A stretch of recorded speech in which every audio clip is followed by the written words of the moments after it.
Let me find him in my friends list. There he is. Gonna give him the old call. There we go. There we go. Hello, hello. Can you hear me? What's up, man? Yo, how's it going, dude? Good. How are you? Good, man. How are you? How have you been? I'm all right. Hell yeah, dude. Hell yeah. I mean, you can have your webcam on if you want. You can keep it off. It's up to you. I think you just turn it on in Discord if you want it on. Okay, I wasn't sure how any of this. I'm very disoriented by all of this. I have to tell you. Oh yeah, no, this is a much different setup from the TWS.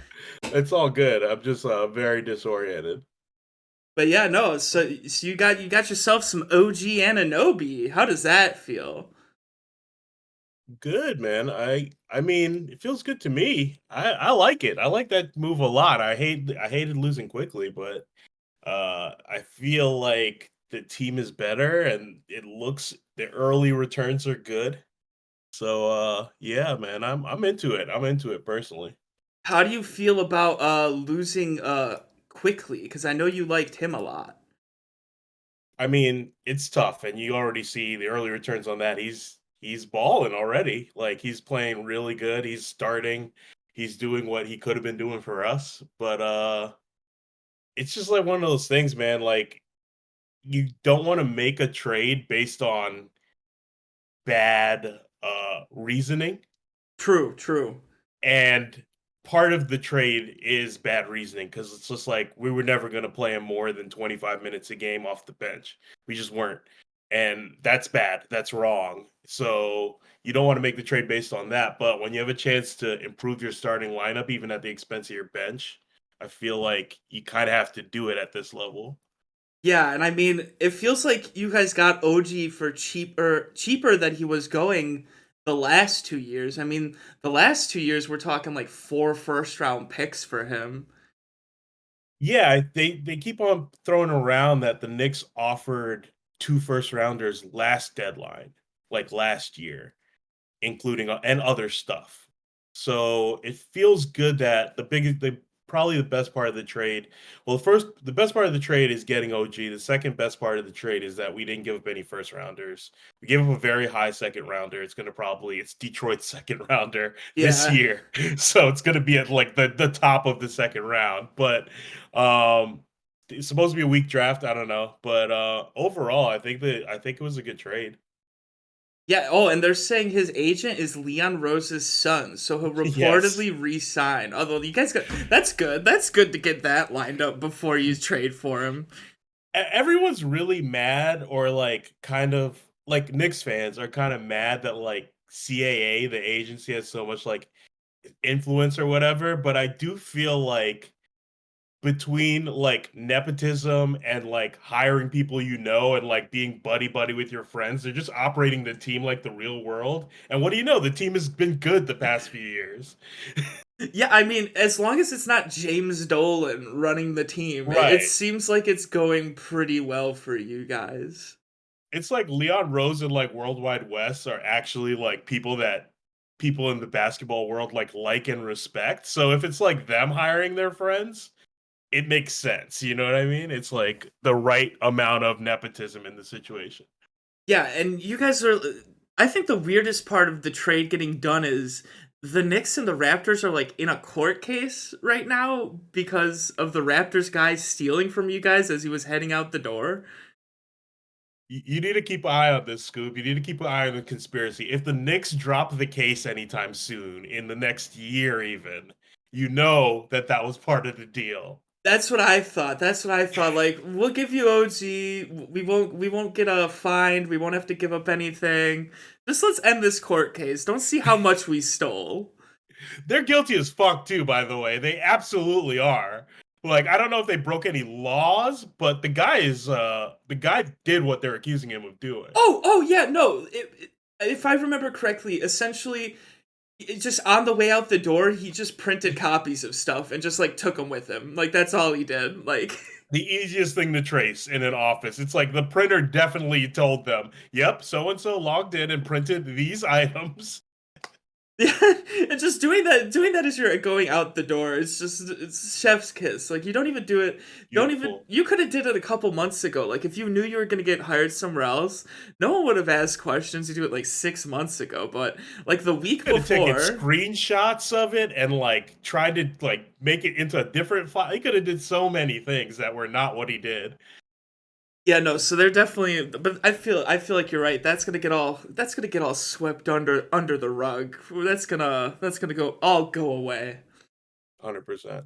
But I do have a question before we get back to the Knicks. I do have a question Yeah, of here. course. Um, I'm in a little bit of a hot water today here because I revealed today that I've pronounced it my whole life. Top five no hesi. I've always said Oh, top five no hesi, and chat's telling me it's hesi, and I am very wrong. And the poll on Twitter is it's devastating at this point. It's a devastating poll.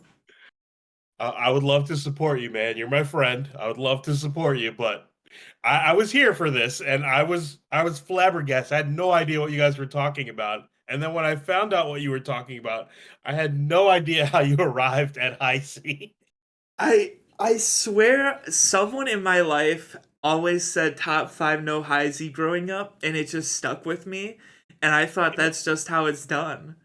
I believe that because I feel like that's how we learn to speak as like kids even, right? Like you people talk to you, you hear the words and you talk like whoever was talking to you. So I don't know, my poor sweet boy, and he puts a little Scoob flair on a lot of his words. So not fully surprised, but I gotta say, I was a little bit stunned that when I was like, it must be. I was like, were you guys talking about soda? I was like so confused. I was like, what? I was like, heisy. I was like, are they talking about Breaking Bad? Like, what the? And then when you were like googling NBA highlights, I was like, oh no, oh no, oh no.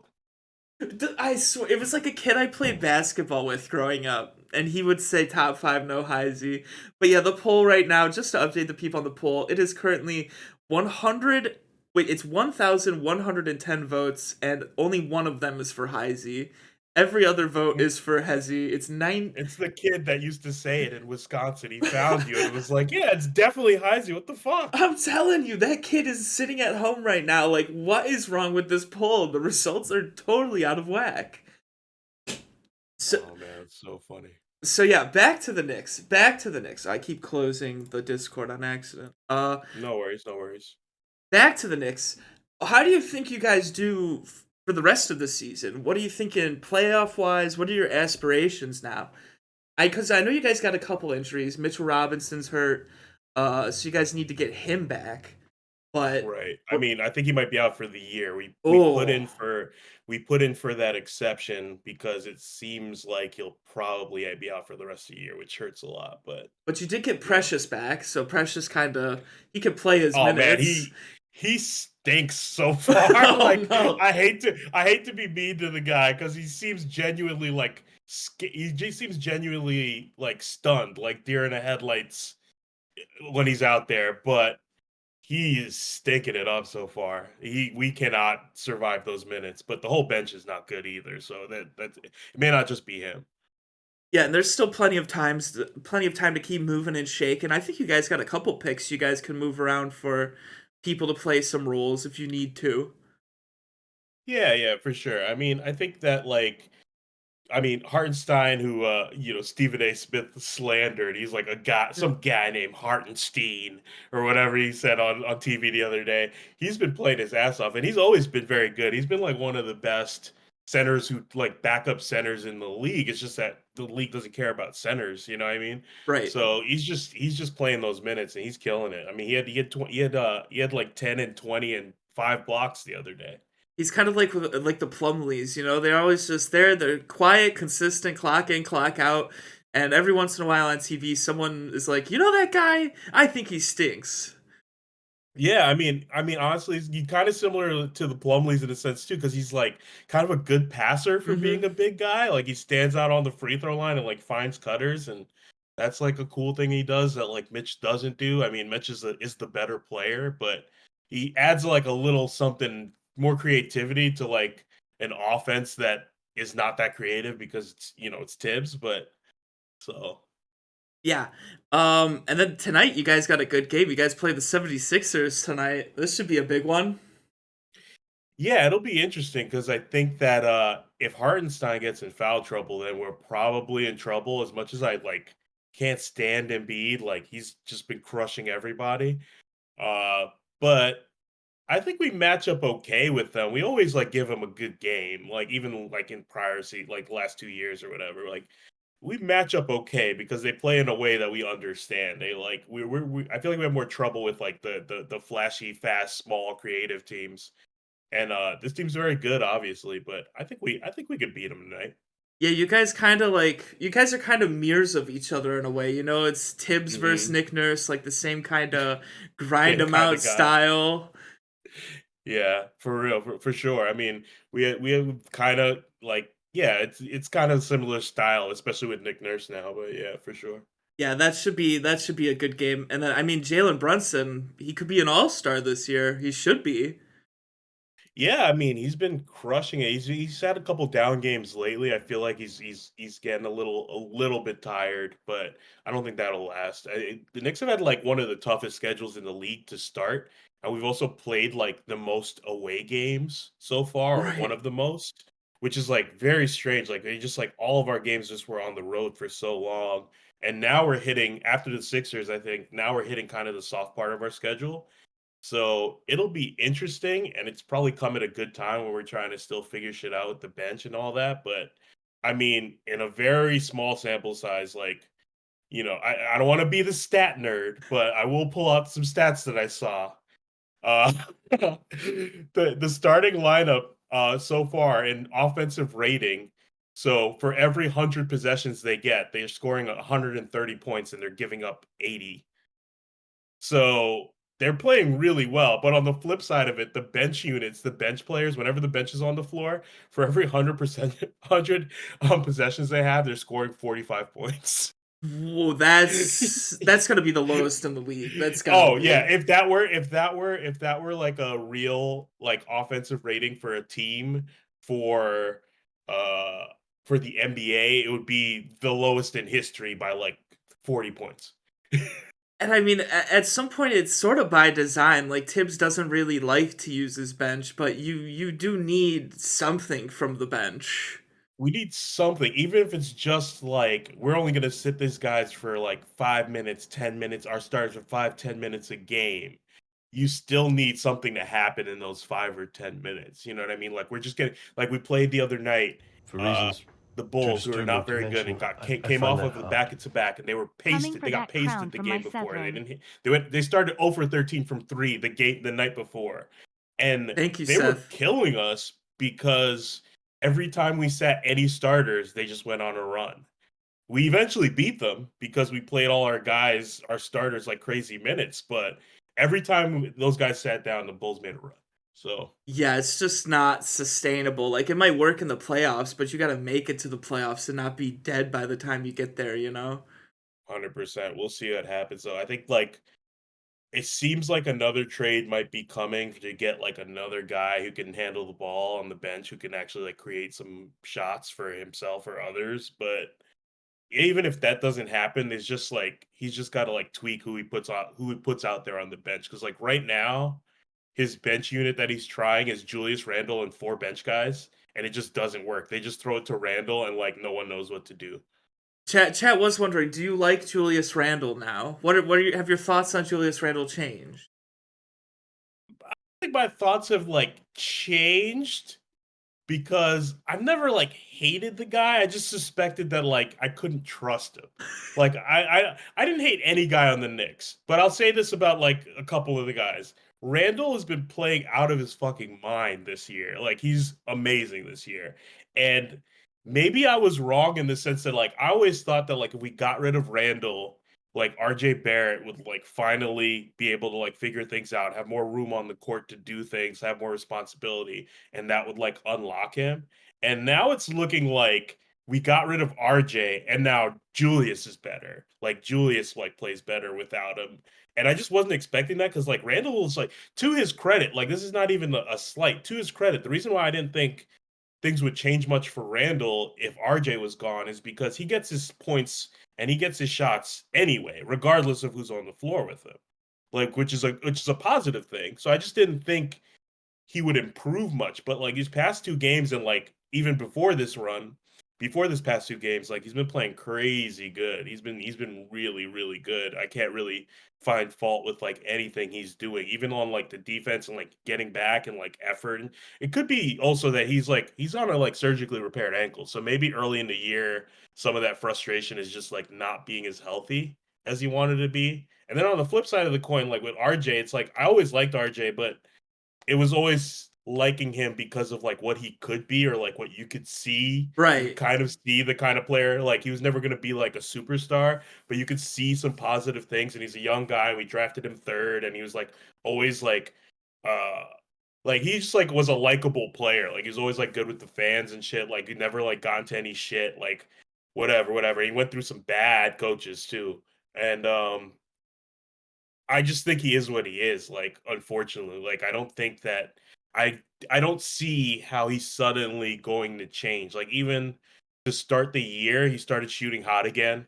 And like they were talking about he fixed his like shooting form and all this, and whatever. And then he just went cold again. He started having migraines, then he went cold. Then it looked like his shooting form just went back to what it used to be, and he was like clanking threes from everywhere. And it's more than just the shooting too. It just feels like he gets on the floor, and whether he has good stats or not, like the team just loses his minutes. Like it could be on the defensive end too. Like we just don't win his minutes ever. Where the flip side of that is like quickly, no matter what quickly does, he can miss. I've seen him play games, like exaggerating, but I've seen him play games where he'll shoot like 3 for 15, and you look at the box score, and when he was on the floor, his team was up. His team won his minutes by 15 points. Like he's a plus 15, even though he missed 12 shots. Like he just always finds a way to like make your team win those minutes. Like, and we have a large sample size of him doing that the whole time he's with the Knicks. And the flip side of that is the whole time RJ's been with the Knicks, he has like lost the minutes he's been on the floor. Quickly has the highest plus minus in Knicks history, which is a crazy thing to say, but he does. It's like plus 800 and something points. Yeah, I mean it's something about like the effort and something with RJ. It's just like he always kind of seemed like to be what he was. You know, he never did take that extra step that people were hoping for. And I wonder like why he was such a highly regarded like high school recruit. And I think he was just kind of like bigger and stronger than everybody sort of thing. Like he was a good player, but he never had to be all that skilled as far as like being a good shooter, being a good passer. He was just like he's still like so strong. Like he can get to the basket anytime he wants, but he just can't do anything once he's there. He doesn't have all the he didn't pay for all the VC. He didn't get all the He didn't get all the packages. package. Yeah, The yeah. layup packages are awful. Yeah, exactly. Yeah, yeah. So he's missing out on those layup packages. Mhm. Did you see what Shams tweeted this morning about Jonathan Kuminga? Very just That that was a wild to crazy me. tweet. I saw that. And I was Bro. just like, that's a little bit like, even for me, I know the internet is like, there's so many things on there, like what to be shocked by. I was a little shocked by that. He was just like straight up like my coach sucks, and they didn't even like thinly veiled. Like he didn't say, of course, like Jonathan Kuminga said to me, but he might as well have. Like he didn't even try to say, sources. It was just like Warriors forward has definitely, like it just said it as a fact. You know what I mean? Which is crazy way to report that too. It's not like the people around Jonathan Kuminga have said this, his agent said this, or people around him are feeling bad about Kerr. It was straight up like, yeah, this guy fucking hates Steve Kerr. That was my first thought. Is it's so blunt. That's what it is. It's just blunt. It's not. They don't use any of the what's the I'm trying to think of the The passive voice, filler, the like the filler. the barrier, like the filter. Right, right. It's so clear that this was like almost practically straight out of either Kaminga's mouth or his agent. Just said it. You know, like he's lost faith. He's fully lost faith. But where do they go from here? Is this a request for a trade out? Are they going to move on from Steve Kerr? I mean, it feels like the I don't think fan they base is sick of Steve Kerr, but they have I been. feel I feel like the most likely thing to happen is probably nothing because it's Yeah. just like it's Steve Kerr, it's the Warriors, and it's like he's still a young player and like there's still time at this point for him to like get those minutes and all that shit. And like I feel like Steve, I don't know Steve Kerr, and I know like I don't follow the like I don't know Steve Kerr. Like obviously I don't fucking know Steve Kerr, Your best but friends, you've always hung out. You got beers together. We all know that. yeah, I mean yeah, but at the same time like I feel like he doesn't seem like a bad guy, so I feel like it might be a thing where he even has to go to him and like patch shit up and just be like, "Look, my bad. I was trying a thing. I fucked up. It was one game. Stick with it. Like you're doing good." Like I feel like a little pep talk would like pretty much solve the issue because I feel like the other thing too is that like they went through all those growing pains with him when they first got him, and now he's actually playing pretty good or like showing like what he could be, and he's such a good athlete and all these things. Teams would be lining up to trade for him, but that's not going to help. The Warriors getting like another first round pick or something is not going to help them. So like they're not going to get like a crate like the Detroit's not going to trade, their pick for him. And like a lottery team is probably not going to trade their pick for Kuminga, but so I don't see what they're I don't just don't see anything happening. I think he'd be good on many teams, but I don't think he's going to get moved. What about like a Kuminga for Pascal Siakam type thing? Would a Pascal Siakam even help the Warriors? I I, don't even what do the Warriors even need? Like, it just seems like, they need they, no. it really feels like they need a kick in the ass. Like, Yeah. I mean, they're pulling Clay Thompson aside and telling him stop being Mister Negativity, which is just insane to me. Like of all the people to be the negative guy in the hen house, Clay is the negative guy. Wow. I can see that though. Clay seems like the emo guy. Like Steph Curry is like a religious guy. He's got the wife and kids. He's got the image. He got the shoe deal. He's like the Michael Jordan of Under Armour. Like I feel like he's probably like a jovial guy. Clay seems like the emo like black eyeliner, like don't talk to me, kind of shit. He's like a funny guy, but I can see it. Like, he looks like he smokes a lot of fucking weed too. So Oh, Clay's the kind of he's like he turns to Steve Kerr and he's like every time I smoke weed I still feel the demon's presence, and Steve is like, yeah, whoa, we gotta get this guy help, we gotta get this guy help. he's the guy who's like in the rotation who's like not any fun. Like when he gets high, he just gets more and more introspective and like sad. And like you're just like, dude, I'm just trying to get fucking high, bro. Like I'm on Twitch right now, just trying to like talk shit about tweets and stuff. And And he's like, he yo, just holds it too. He doesn't pass it. He just holds it. holds it is like telling you his long sad stories, like waving the joint. He's like, yo, man, when I was a kid, I saw some shit, man. Like, It's really catching up to me when I shoot these threes now, man. yeah. But yeah, I don't know what the Warriors are gonna do here. It feels like we might be watching the end of a dynasty, which this might be the first time watching a dynasty end in my life. Outside of All well, emp- the Heat. all empires fall, man. All empires fall. Yeah, and it is fun watching them fall. Now I know how people felt watching Aaron Rodgers leave the Packers. What does that mean? I know, like I just like watching the chaos and it's not being my team, you know? Yeah, yeah. You mean Jets most inspirational player, Aaron Rodgers? who how do they vote on that? Like where does that vote come from? Who's like, He's "Hey like guys, let's vote on this." he tore his Achilles. He got surgery. He didn't come back like he said he was gonna come back. And then he just like got into a bunch of shit, talking random shit about people all year. Where is the inspiration there? You know what? It's really inspirational to embarrass yourself on television every couple days with Pat McAfee. Oh, I was crying when you said he fucked up so bad they made him wear a shirt. Bro. And then every single reply to that tweet was like, actually, Pat's been wearing shirts for a couple days now, Oh, man. brothers, who cares? Just laugh or move on. Right, bro. Like, I don't need to be educated on what Pat McAfee's wearing every week. It's just funnier to just imagine they were like, listen, you can either risk lawsuits or show your nipples, but you can't do both, buddy.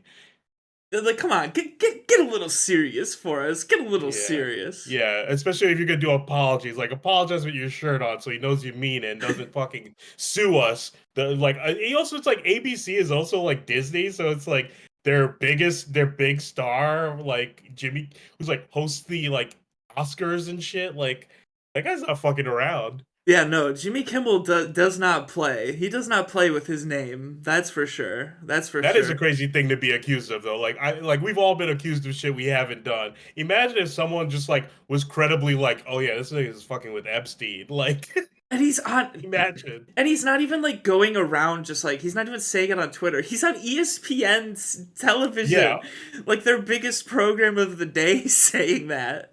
not like people who truly would believe it. You know what I mean? Like people who are watching ESPN or like on TV live truly are gonna be like, "Oh yeah, that must be true." Like for sure. For sure. And speaking of ESPN, did you see what Dan Orlovsky did the other day? I can't stop thinking No, what'd about he it. do? What'd he do? He smelled the girl's shoe on first take. He smelled Why? Wait. What was the context here? I'll give him a little rope for this one. so Stephen A. Smith had bought shoes for a gift for the Molly Kiram on the show, and for whatever reason, Dan Orlovsky was like, "Well, let me see the shoe. Let's see the shoe."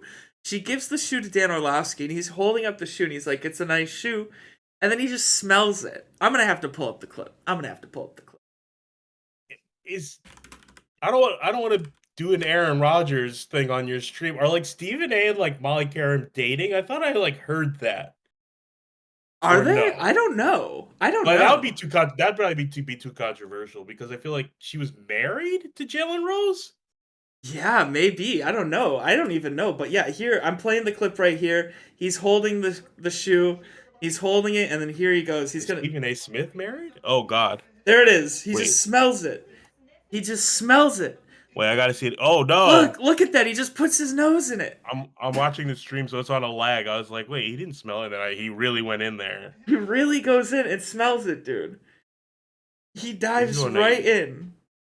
he's going to HR. Wait, was she wearing the shoe? She was wearing the shoe.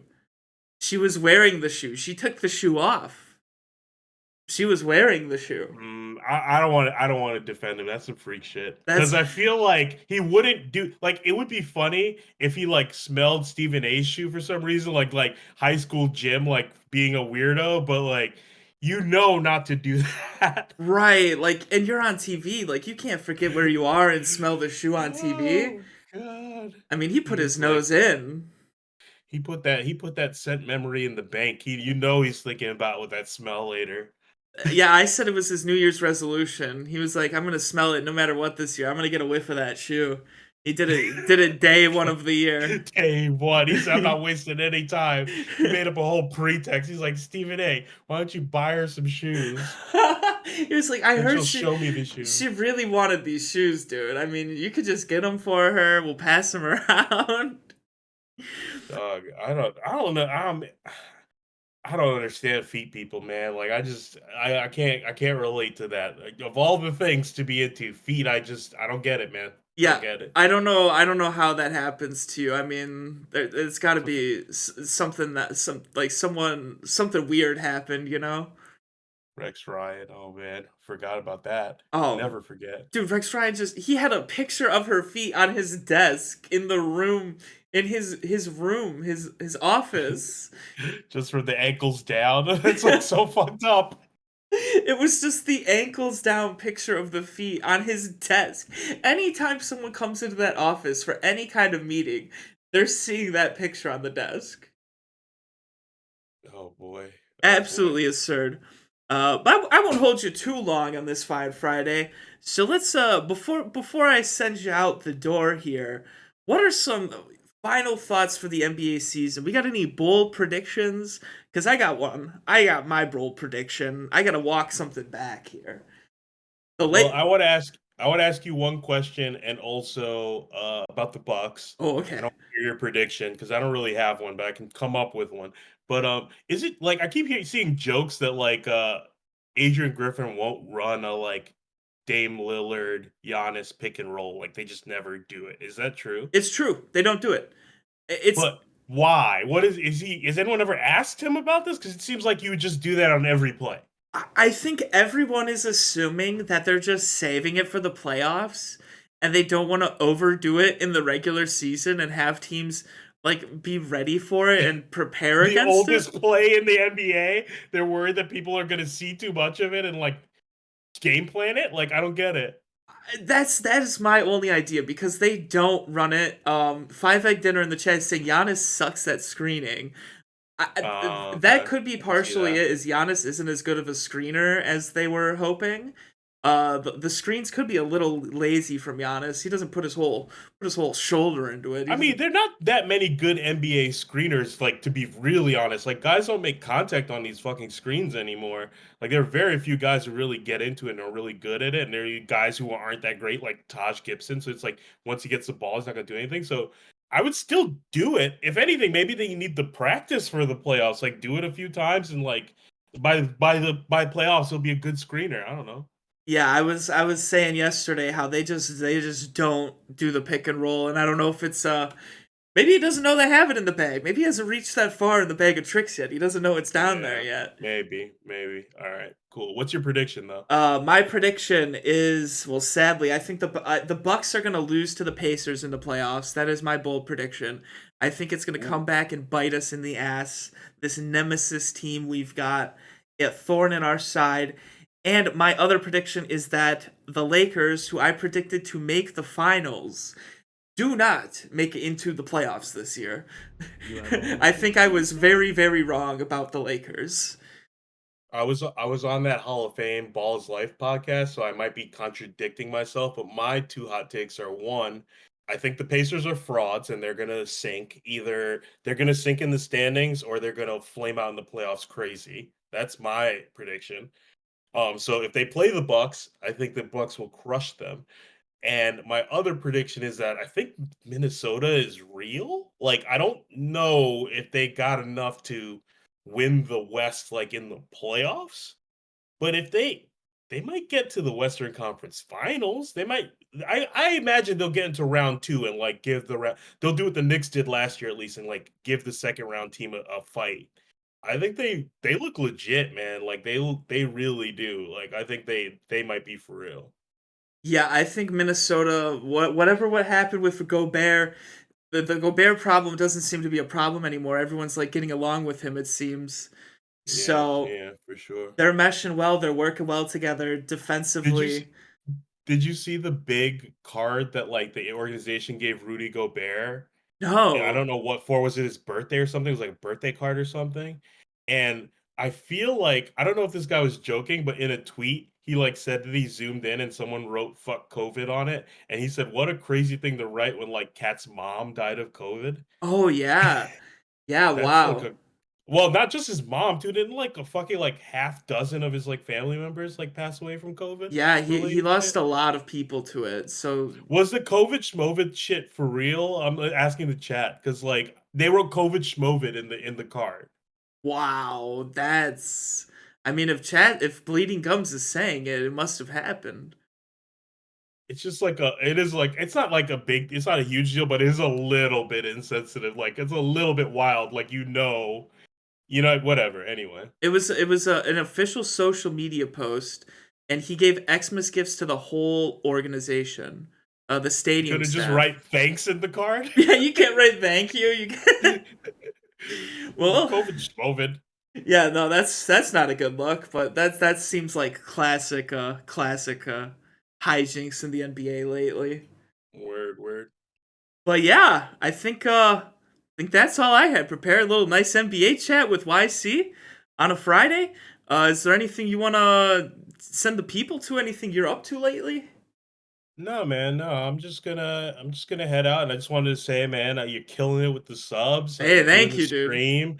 I'm gonna hopefully pop in again sometime, Yes. hang out with you, do some other shit, play some games, do something. But man, you're killing it. Like I really see that. I'm glad you're doing well, man. Love you, buddy, and have a good one. Hell yeah, dude. Thank you so much for coming on, dude. I miss working with you every day, but we're going to keep at it. We're going to do some cool things on here, dude. I appreciate it. Absolutely, man. Keep it going. I'll Hell talk to you yeah. Peace out, dude. later. Later. All right, boys. That was great, dudes. Okay, so here's what I'm going to do. Nobody leave your seats. So what I have to do is I'm going to end the stream really quick because I need the VOD for this to save. I